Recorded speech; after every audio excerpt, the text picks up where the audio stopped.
finalizando la fase de divergencia. Vamos a jugar con la herramienta, así que solo tenemos que ir a openai.com, vamos a ir a Product, ChatGPT y aquí vamos a darle Try on Web. Esto nos abrirá el chat y aquí tenemos lo que es la interfaz de ChatGPT. Si es la primera vez que entras, te pedirá que te registres, lo cual puedes hacer con tu email y contraseña o con tus cuentas de Microsoft o Google. Yo ya estoy registrado y aquí arriba verás que tienes los dos modelos y los podemos intercambiar. El 3.5 es más rápido y el 4 es el último y es más potente. También han activado características beta para todo el mundo. Yendo aquí a Settings, podemos ir aquí a Beta Features. Aquí podemos activar el web browsing, que sería tener conectado ChatGPT al navegador. Y también podemos activar los plugins, lo que nos permitiría usar herramientas de terceros con ChatGPT.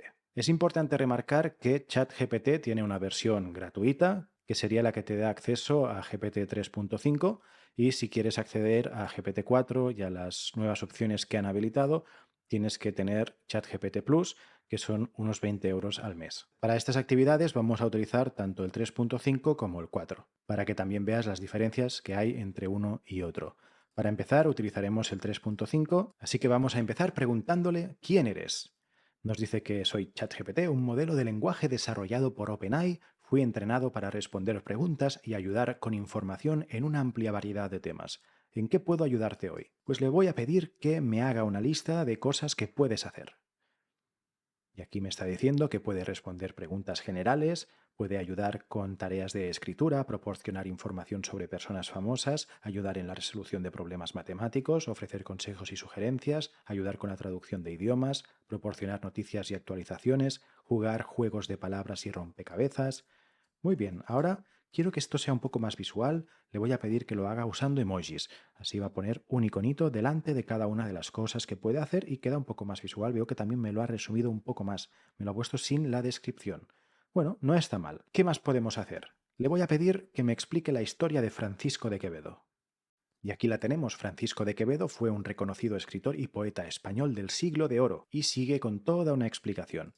Vamos a decirle que lo haga un poco más breve. Francisco de Quevedo fue un escritor y poeta español del siglo de oro, conocido por su ingenio y estilo satírico. Destacó en la poesía lírica, sátira y prosa. Sus obras más famosas incluyen Los sueños y El buscón. Su agudeza intelectual y crítica social lo convierten en una figura importante de la literatura española.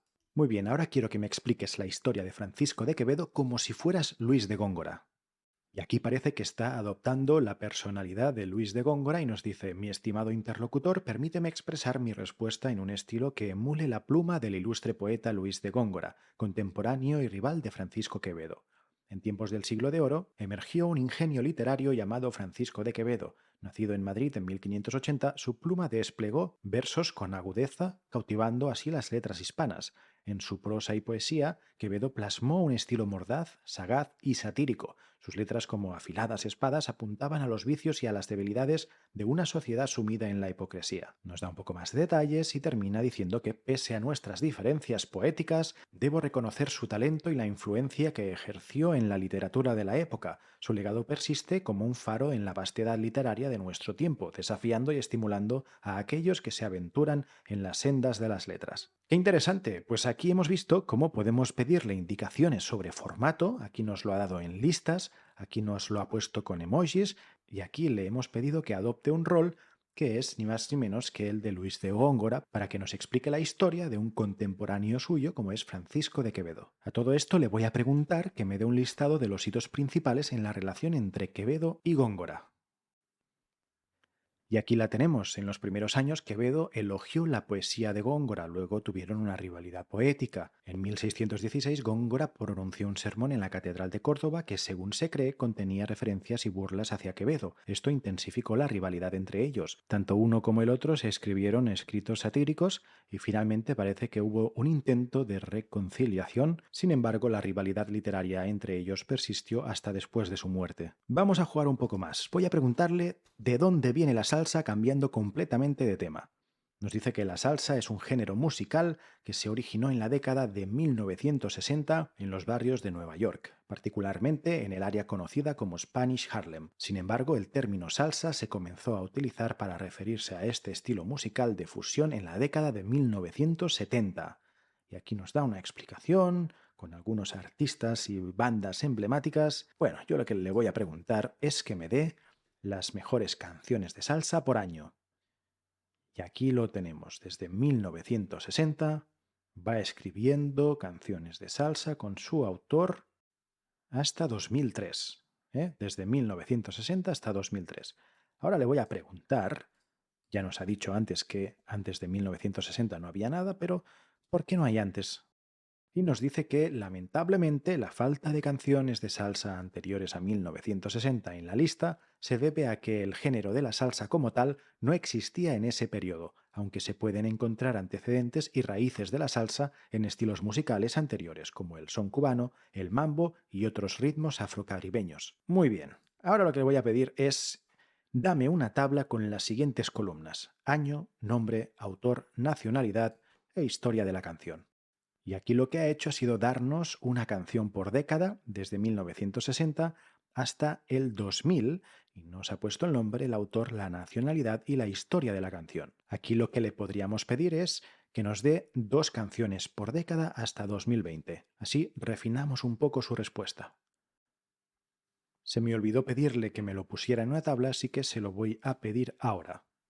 Y así aquí tenemos 2 canciones por década con el nombre de la canción, el artista y la nacionalidad. Con esto hemos visto temas de formato, podemos pedirle refinamiento en sus respuestas por si no nos acaban de convencer o lo quisiéramos tener de otra manera. Y ahora lo que le voy a pedir es esto de aquí. He preparado un prompt donde indico que quiero que me comparta una ficha biográfica de los principales cantantes de salsa de la época de los 60 en el siguiente formato: nombre completo en negrita, fecha y lugar de nacimiento, fecha y lugar de fallecimiento, si está vivo, pon sigue vivo, descripción de 50 palabras de su vida y obra, listado con las 5 canciones más populares, discografía, curiosidades de su vida, y le he pedido que actúe como un periodista musical y que sea riguroso en sus respuestas, priorizando la verdad a la invención. Y aquí nos pone el gran Héctor Lavoe, nos pone también toda la información que le pedimos, nos habla también de Rubén Blades, solo nos ha puesto 2, podríamos pedirle que siguiera escribiendo, pero vamos a ver una cosa. Aquí le hemos pedido un listado con las 5 canciones más populares. Sin embargo, aquí se ha limitado a poner punto por punto todos los temas que le hemos pedido en el prompt, sin tener en cuenta el formato que pedíamos dentro de cada uno de estos corchetes. Vamos a hacer la prueba y vamos a copiar exactamente este mismo prompt, vamos a abrir un nuevo chat y vamos a seleccionar GPT-4 a ver qué nos da y a ver también si respeta las indicaciones de lo que tenemos entre corchetes. Como puedes observar, las respuestas entre el 3.5 y el 4 son ligeramente distintas. Vemos que el GPT-4 nos ha respetado las peticiones de formato que le hemos pedido, un listado de las 5 canciones más populares, también ha seguido un listado de puntos para la discografía y en lugar de ponernos a 2 artistas, nos ha puesto 3. También podríamos pedirle que escribiera más. Pero aquí ya podemos ir observando un poco las principales diferencias, ¿no? Parece como que GPT-4 identifica mejor nuestras peticiones. Así que, ¿por qué no? Vamos a seguir con GPT-4 y le vamos a pedir lo siguiente. Escribe un artículo de 500 palabras reflexionando sobre cómo el hecho de asistir a clases de salsa puede afectar a la felicidad de uno. Asegúrate de lo siguiente: usa títulos H1 y H2 para organizar la información. Si no lo sabes, H1 y H2 es una referencia al lenguaje Markdown y esto hará que haya títulos un poco más grandes y otros un poco más pequeños para diferenciar mejor la información.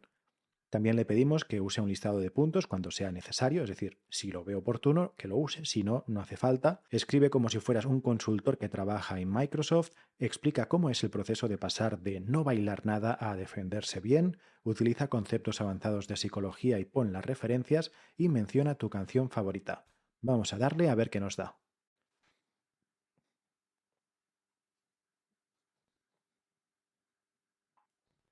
Aquí vemos que se nos ha quedado a medias porque los outputs demasiado grandes a veces no los termina, pero tenemos la opción de darle aquí para que continúe generando. Muy bien, pues ya ha terminado y más o menos nos ha puesto todo lo que pedíamos. Nos ha hecho una introducción, nos habla de la experiencia de novato a experto, las diferentes fases que experimentó, la salsa y la psicología de la felicidad, nos habla de la teoría de la autodeterminación y luego da una conclusión y unas referencias. ¿Qué más? ¿Qué más? Le vamos a pedir que escriba un poema sobre esto, que actúe como un escritor experto y que me haga las preguntas necesarias para que el resultado sea lo más profesional y satisfactorio para mí. Aquí le estamos diciendo a ChatGPT que sea proactivo y que nos pregunte cosas. A ver qué nos da. Y aquí nos hace estas preguntas para que su respuesta sea la mejor posible. Y lo que le vamos a decir es que, mira, inventa las respuestas. Y aquí tenemos un poema en base al texto que nos ha descrito antes. Como podemos observar aquí, al principio nos dice, al principio pies torpes y corazón al galope, la música, una serpiente enroscándose en su esperanza, una danza que se enreda y se retuerce y se dobla, pero persiste empujado por el deseo de encontrar su sintonía. Un poco explicando, ¿no?, esos primeros pasos cuando estás aprendiendo a bailar salsa y bueno, también teniendo en cuenta las preguntas que nos ha hecho antes, que le hemos pedido que se las invente, pero si le hubiéramos respuesto con lo que nosotros queremos, el resultado hubiera sido algo que nos encajaría bastante porque le hemos dado inputs adicionales que nos ha pedido con sus preguntas. Así que con esto hemos visto también un poco de estilo, le hemos pedido que nos organice la información, le hemos pedido también temas de formato, que escriba más cuando se quede a medias y le hemos dicho que nos pregunte cosas para que las respuestas que nos dé sean lo más satisfactorias para nosotros posible. Ahora vamos a cambiar un poco de tema y le voy a pedir que escriba un diálogo breve entre dos personas adolescentes. Y aquí nos dice que están hablando Alex y Sam le pregunta a Alex si vio el último episodio de Stranger Things. Le contesta, sí, lo vi anoche, no puedo creer lo que pasó con Eleven. Bueno, un diálogo de dos personas adolescentes. Muy bien. Le voy a pedir que escriba el diálogo también de dos personas adolescentes en la zona de Tarragona. Y aquí nos dice que están hablando Marta y Sergi. Marta le dice, hola Sergi, ¿viste las olas en la playa de Tamarit hoy? Tamarit es un pueblo que está muy cerca de Tarragona. Sergi le dice, sí, las vi, eran enormes. ¿Te imaginas si tuviéramos una tabla de surf? También nos menciona la Pineda, que está muy cerca de Tarragona. Bueno, ahora lo que le voy a pedir es escribe un diálogo breve entre dos adolescentes que viven en el siglo V en la zona de Tarragona. A ver cómo cambia. Y aquí nos pone que están hablando Mark y Lucius y dice, salve Lucius, ¿has visto la última construcción en la ciudad? Sí, lo he visto, Mark. Se dice que es un nuevo foro, las columnas son realmente impresionantes. Y dice Mark, sí, oí que los mejores artesanos de Tarraco están trabajando en él. Creo que cuando esté terminado será la envidia de todo el imperio romano. Vamos a preguntarle qué características hacen que este diálogo pueda ubicarse en el siglo V y en Tarragona. Y nos habla de 5 características. La primera es el contexto histórico y geográfico. Dice que Tarragona, conocida en la antigüedad como Tarraco, fue una ciudad importante del Imperio Romano. En el siglo V, Tarraco era la capital de la provincia de Hispania Tarraconensis.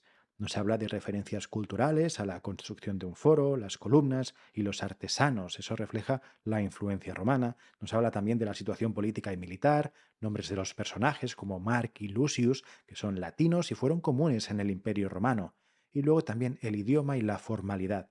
El uso del saludo salve al principio del diálogo es un saludo en latín que era común en el Imperio Romano. La verdad es que es impresionante ver cómo cambia la respuesta de ChatGPT al introducirle el contexto geográfico, como hemos hecho con Tarragona, y también al mencionar el marco temporal que hemos puesto en el siglo V. Estos son términos de alta densidad informativa, lo que significa que con solo mencionarlos ya traen consigo muchísima información que afectará a la respuesta de ChatGPT.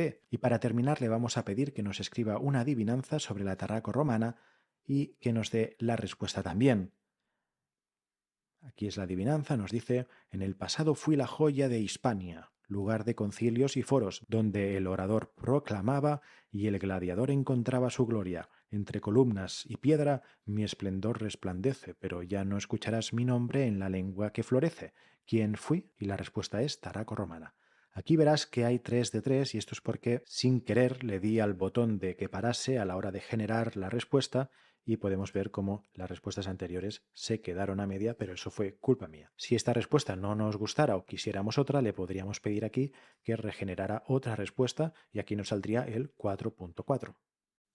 Y aquí nos dice que en la época de los romanos, una joya en Hispania, donde el mar y la historia hacían su compañía, de un foro majestuoso, su fama resplandecía, y a su circo y anfiteatro la multitud acudía. ¿Cuál es esta ciudad en la antigüedad conocida, cuyo nombre aún hoy en nuestros corazones reside? La respuesta es la ciudad de Tarraco, conocida en la actualidad como Tarragona, en España. También, si quisiéramos, podríamos modificar el prompt original, cambiar aquí una modificación, decirle que se centrara en los romanos, por ejemplo, céntrate en los romanos y dale a Save y Submit para que nos vuelva a generar una respuesta.